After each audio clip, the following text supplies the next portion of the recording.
ya kusoma.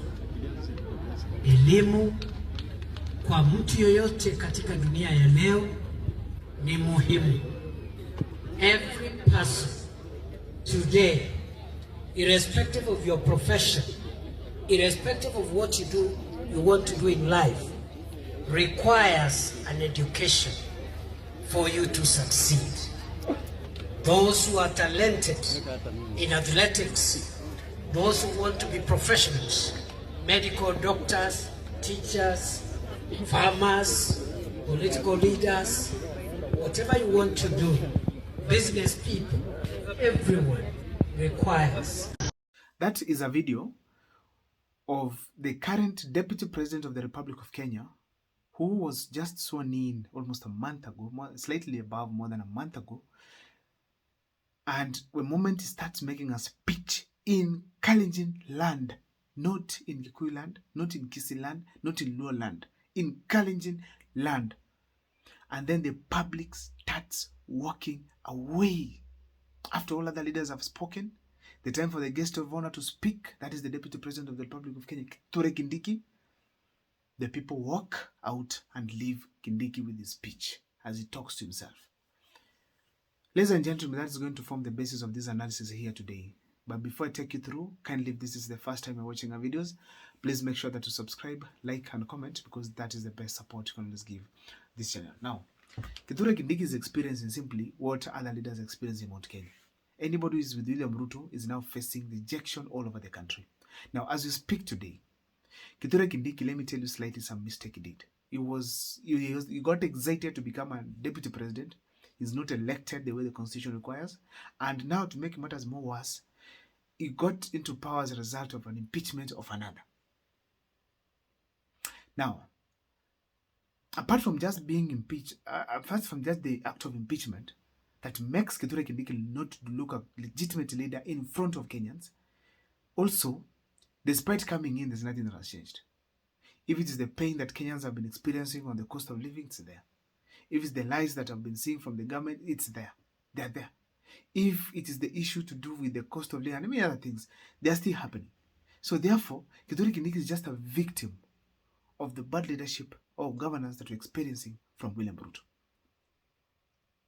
Now, the walking out of the people of the people of the Kalenjin land, let me just use that word. It's significant on its own way. Why am I saying so? 2027, it's not going to be easy as Ruto thinks, especially in the Rift Valley. Imagine if the Rift Valley are walking away from Kithure Kindiki, not William Ruto, Kithure Kindiki. Kithure Kindiki is someone who has not been in office for 2 months, someone who should just be left there. Because he has not done anything significant. You can see he has done it wrong. He has just come in and already Kenyans are rejecting him. It's not any other part, Kalenjin land, where the president comes from. That is a clear sign that people are fed up by William Ruto's poor leadership. Seriously. And it's not going to be easy in 2027 the way he thinks. Why am I saying so? As we speak today, there are people in this country who are just waiting for the right name or for the right candidate to vote for.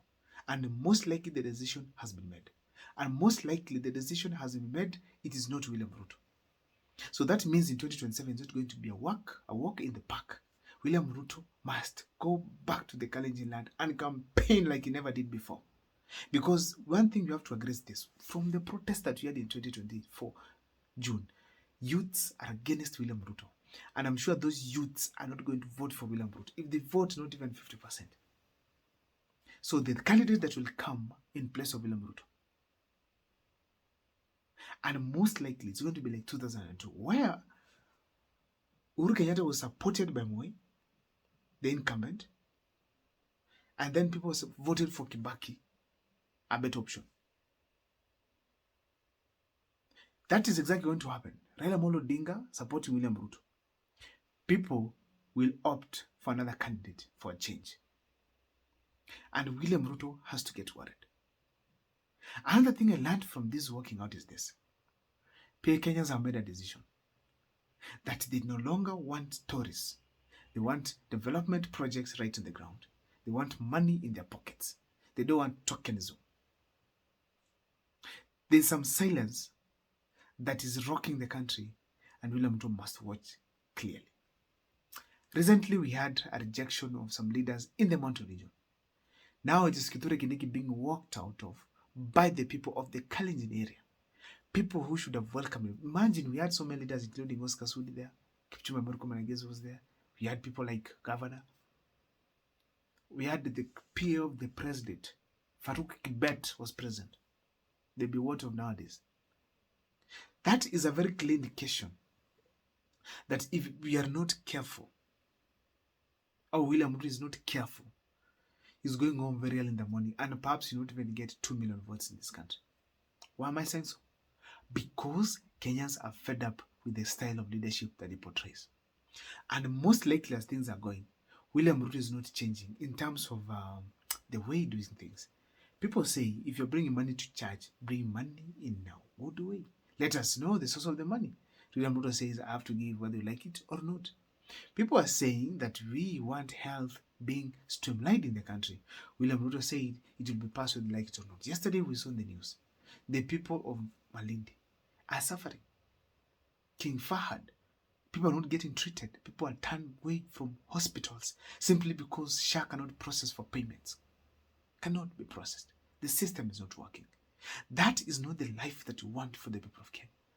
Therefore, it is across the country that people have been fed up by the type of leadership that William Ruto is portraying.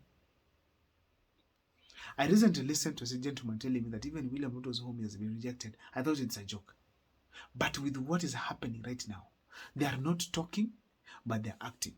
That means William Ruto has to be very careful. Now, another lesson I want to learn is this. Kithure Kindiki, he should know very well that is not the favorite for William Ruto in 2007. Why am I saying so? Nobody is cheering this guy. Nobody is respecting him right now as the deputy president. Nobody wants to associate himself with him. He's moving across the country, and I had someone praising him, actually the deputy governor of Kakamega, that is praising him for a track record of moving across the country. Moving to Kakamega, coming to Kajiado, going to Marsabit, or maybe Northeastern, going to Kambani. That is enough to call it a track record. That's wastage of public funds. Moving across the country, going to functions that do not matter. Using public funds just for transport. And you know the most affecting part of expenditure, it is local movement, local transport. Huge amounts of money are used for local transport. And that is very wrong. So therefore, as we speak today, it's very clear that Kithure Kindiki has to know that he's not the favorite of William Ruto in 2027. It's not just about loyalty when it comes to being a deputy president. Winning the seat is different, and loyalty is another thing. Because as we speak, Rigathi Gachagua won the seat, but loyalty was the issue. He won first, then he got impeached after 2 years. So it is very clear that the moment you are the deputy president in this country, you must bring numbers on the board. And if you don't have the numbers, someone else will take them. And most likely it's going to Raila Amolo's side, if he's not careful. Unless the mountain people decide to completely work differently and support Kithure Kindiki. Completely. Listen to him, abide by him, and help him. But if they are going to follow Uhuru Kenyatta the way things are right now, William Ruto, I'm sorry, you're going home. See you next time for more videos. My name is Abel Mukwa. Thank you so much for those who are supporting the channel. I love the way we interact in the comment section. Please keep doing so. See you next time for more videos.